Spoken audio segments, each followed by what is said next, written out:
Hello, I am Omeow Comics. I write and draw a webcomic called Oi, Tales of Bardic Fury, which is about bards and druids in Iron Age Ireland. And in this video, I'm going to read a very interesting article I found on a website called owlification.com. It's about Crom Cruach, the ancient Irish god of human sacrifice, and his connection to Cronos and the Babylonian god Moloch as well. This article was written April 3rd, 2017 by Chris Pinard, and it's on the owlification.com website. The link is in the description. So I'm just going to read through the article and comment on it a bit, because I think the information in here is pretty interesting, especially for people interested in world mythology, European mythology, and history. So the story of Cronos.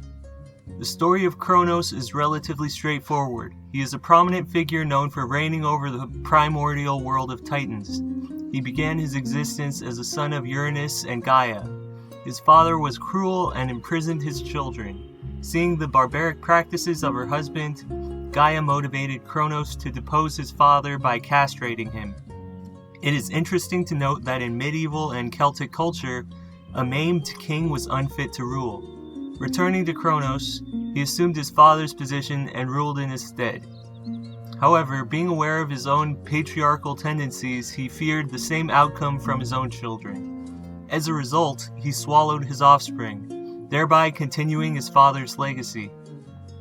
This pattern eventually ceased when Cronos' wife Rhea decided she would hide Zeus, tricking Cronos into thinking that the baby was a stone wrapped in swaddling clothes. Cronos subsequently consumed it. After being secreted away, Zeus matured and returned to overthrow his father. Subsequently, his siblings were released. Zeus then imprisoned Cronos on a remote island. Classical historians and Cronos. As with most mythology, a kernel of truth exists at the core of this tale. Classical historians came to associate the British Islands with Cronos. It was believed that the island that Zeus had banished him to was located within proximity to Britain. In one passage, Plutarch claims, the natives have a story that in one of these islands, Cronos has been confined by Zeus, but that he, having a son for Gaeler, is left sovereign lord of these islands. Cronos himself sleeps within a deep cave resting on a rock which looks like gold. Birds fly in at the topmost part of the rock and bear him ambrosia, and the whole island is pervaded by the fragrance shed from the rock. Also found in the works of Plutarch, the inhabitants of Britain located the land of the dead in adjacent small islands. Further, there is one island where Cronos is prisoner, being guarded in his sleep by Briareus, for sleep has been devised as fetters to bind him. And there are many deities about him, as satellites and attendants. This far-flung location is further evidenced by Hesiod, who stated, Zeus, the father, decreed for certain of the heroes a stead at the world's end, far off from mortals, where reigneth Cronos. So, what that sounds like is the ancient Greeks, in particular Plutarch, believed that Cronos, the island that Zeus was sent to and Cronos was sent to, was in the British Islands, or nearby the British Islands. One can infer that perhaps they were talking about Ireland. The next section of the article, Irish connections. The accounts referenced by Plutarch appear to be emphatic, that Cronos was imprisoned within an island off the coast of Britain. One might wonder why a Greek deity was so far from the Greek homeland. However, the more likely scenario is there was a native god and tradition in the British Islands that was conflated with Cronos due to similarities in the mythic structure. With the fragmented nature of what remains of Celtic mythology, it might be somewhat difficult to ascertain which native god this deity might be. It is possible that he could be either Irish or British. When one looks at the characteristics of Cronos, one can find a similar being in Irish myth. To begin with, Cronos was a chthonic deity. He was imprisoned within a cave and was thus associated with the underworld. It is possible then that this deity might have similarity to chthonic deities of Irish and Welsh myth. In Britain, Aran and Gwyn are even noted for their chthonic tendencies, where in Irish myth, one finds Aed and Crom Cruach. Crom Cruach. Of the aforementioned gods, Crom Cruach seems to have the most similarity to Cronos. Much of what we know about Crom Cruach comes from hagiography of St. Patrick. In the 12th century Dinsentius poem, this confrontation between Crom Cruach and Patrick is evidence. He plied from Crom a sledge. From top to toe, with no paltry prowess, he ousted the strengthless goblin that stood here. Noted Celticist Marion McNeill believed that St. Patrick was a late addition to a pre-existing story that likely originally involved Lugh, who is a Celtic god of creativity, light, and music, being pitted against Crom Cruach to win the harvest. In this scenario, Patrick would have just been added as a veneer onto older pagan myth, thus assuming the role of Lugh. If this were indeed the case, it would then be possible to see Balor as Crom Cruach, being that in the mythological cycle, Lugh killed Balor. This is a sensible conclusion considering that Balor was of the Fomorians, a Titan-like race, and sought to prevent the birth of a child who was prophesied to kill him. Lugh. All of the previous points align nicely with what is known of Cronos' battle with Zeus. So, to summarize what we got so far, Greek historians say that Cronos was sent to the British Islands, an island near the British Islands. Crom Cruach was a god worshipped on one of the British Islands. Both Cronos and Crom Cruach are gods of human sacrifice. Cronos was defeated by Zeus, one of his sons, and Crom Cruach was defeated by Lugh, a mythological son prophesied to kill him. It's interesting coincidences in the two mythologies, St. Patrick and Crom Cruach. In a 12th century Dinsentius poem, Crom Cruach is given sacrifice of firstborn children in order to ensure a plentiful harvest, grain and milk. For him, ingloriously, they slew their helpless firstborn with much waiting and peril to pour their blood round Crom Cruach. To outsiders, Greeks, this ritualistic child sacrifice mentioned in the Annals might have appeared similar to Cronos eating his children. Further evidentiary support of connections between Cronos and Crom Cruach comes from the fertility association of both figures. Cronos was a deity who ruled over a golden age. There was no want during his rule. One of the emblems of Cronos was the scythe, a grain harvesting tool, which could be seen as a tool of death. In Athens, the festival of Chronia was celebrated, wherein Cronos was the central figure. This was a harvest festival. Similarly, we find agricultural associations with Crom Cruach in the aforementioned poem. We know relatively little of Crom Cruach. However, the little information that does survive fits closely with Cronos. In addition to the sacrifices to Crom Cruach previously mentioned, there is reference to the fact that his statue was plated in gold and was the center of 12 other statues of gods. 'Tis there was the king idol of Aaron, namely the Crom Cruach, and around him 12 idols made of stones, but he was of gold. Until Patrick's advent, he was the god of every folk that colonized Ireland. To him they used to offer the firstlings of every issue and the chief scions of every clan. The passage is eerily similar to this quote from Plutarch regarding Cronos. There was one island where Cronos is prisoner, being guarded in his sleep by Briareus, for sleep has been devised as fetters to bind him, and there are many deities about him as satellites and attendants. The other passage then mentions Cronos himself sleeps within a deep cave, resting on a rock which looks like gold.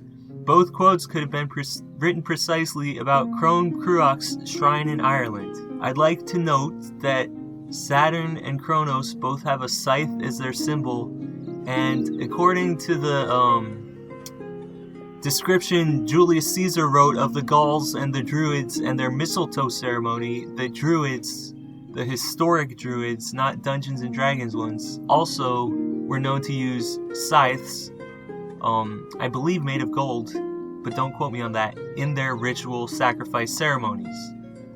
The coincidences, I believe, are very interesting. Etymological origins.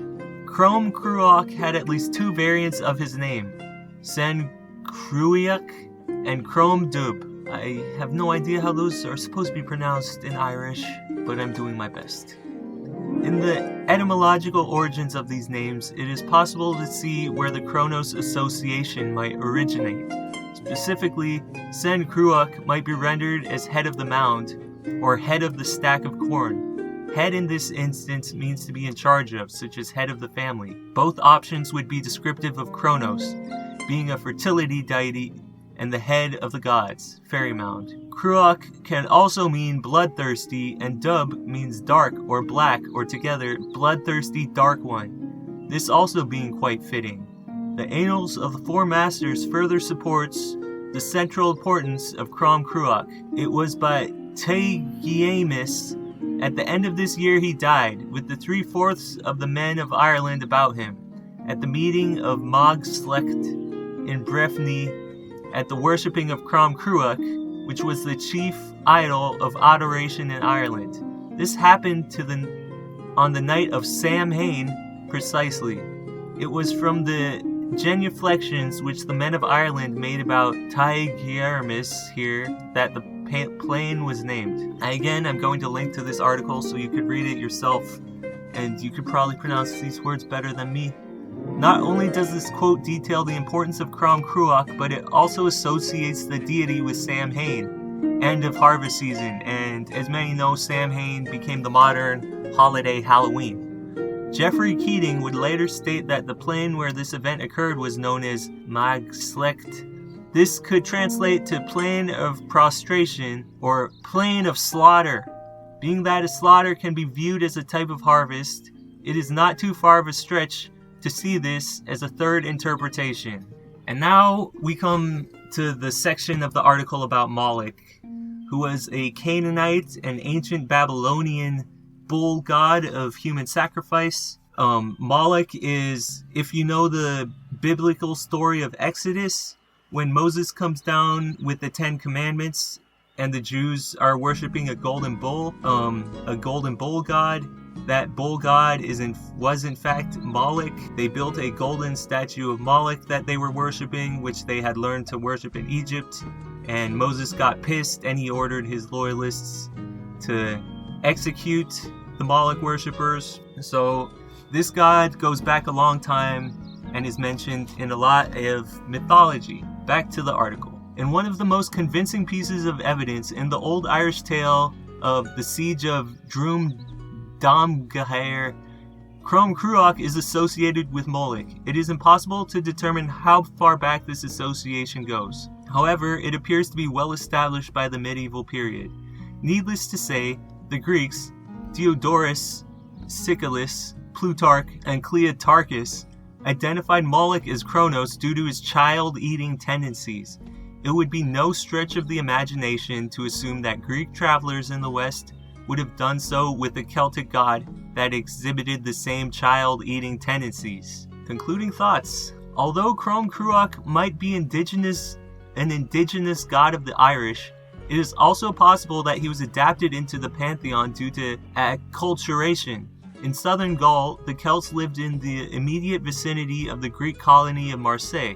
The Celts of Gaul were known to speak Greek and were exposed to not only the language but also philosophy and religion. Therefore, it might be possible to conclude that the Celts of the continent could have disseminated information regarding Cronos to their insular cousins. However, from all of the descriptions that we possess of Crom Cruach, it appears that he has a long history of being worshipped in Ireland, most likely extending far before the Irish and Gauls had contact with the Greeks. Irrespective of whether Crom Cruach was an indigenous god of the Irish Celts, or if he was an adaptation of the Greek Cronos, it would appear that he figured prominently within pre-Christian religion of Ireland. And that's the end of the article. When I first read this article, I was absolutely amazed at the connection between Crom Cruach, Cronos, and Moloch, but at the same time, it does make a lot of sense. It suggests that ancient peoples had more connection with each other than modern history would tell us. Crom Cruach, Cronos, and Moloch are all golden gods of child sacrifice that you were meant to worship by building gold statues of.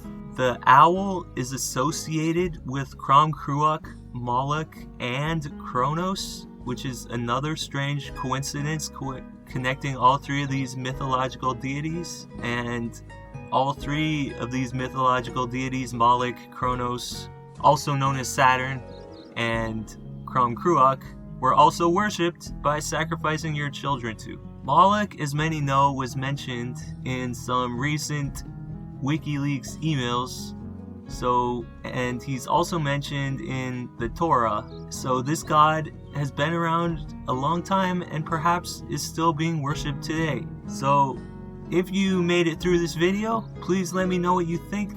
This article was really fascinating. I'm gonna link it to the bottom. I'm also gonna put a link to my comic I'm working on, Oi Tales of Bardic Fury. The bad guys in that comic are actually a cult of Crom Cruach worshippers.